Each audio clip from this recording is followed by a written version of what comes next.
ឥឡូវនេះសម្រាប់លោកបាទ Florentino Perez កំពុងតែ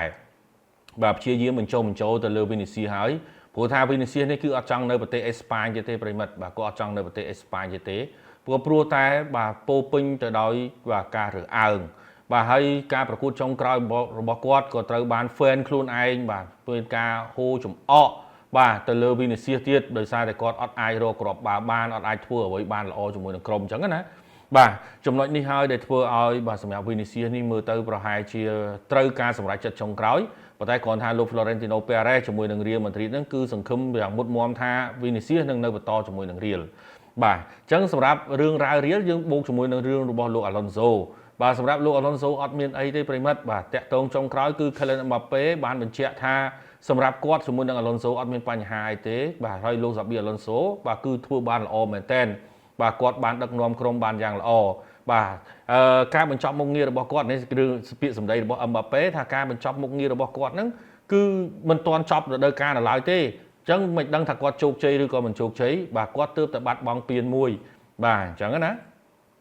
បាទតែយ៉ាងណាមិញគឺសម្រាប់លោក Alonso ប្រិមិត្តបាទអត់បញ្ហាទេមានក្លឹបជាច្រើនកំពុងតែចែចង់គាត់បាទហើយសម្រាប់ Liverpool មើលទៅប្រហែលជាអាចនឹងជំរើសបាទហេតុអីទេប្រិមិត្តក៏ព្រោះតែមកដល់ពេលនេះលោក Ancelotti បានកំពុងតែដឹកនាំ Liverpool នឹងគឺកំពុងតែរោករាក់មែនតែនបាទរោករាក់មែនតែនអញ្ចឹងសម្រាប់លោក Xabi Alonso អត់មានអីបញ្ហាទេហើយខ្ញុំអាចលើកឡើងជូនប្រិមិត្តវិញថា Alonso ដឹកនាំ Real Madrid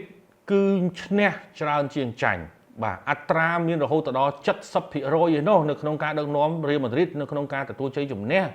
បាទហើយការរបូតពានមួយនេះបាទក៏ពានមិនជាធំណាស់ណាដែរបាទពាននេះគឺមានតែ4ក្រុមទេលេងហើយចុះហេតុអីក៏បាច់ដល់ថ្នាក់ពេលគ្រាន់តែបាត់បង់មកពានបញ្ចប់ការងារគាត់ភ្លាមបាទនឹងមើលទៅការសម្រេចចិត្តរបស់ក្លឹបហាក់បីដូចជាលឿនពេកអញ្ចឹងណា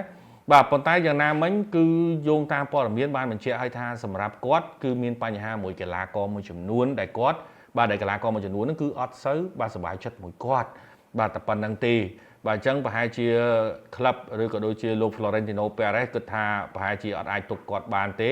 បើមិនសិនជា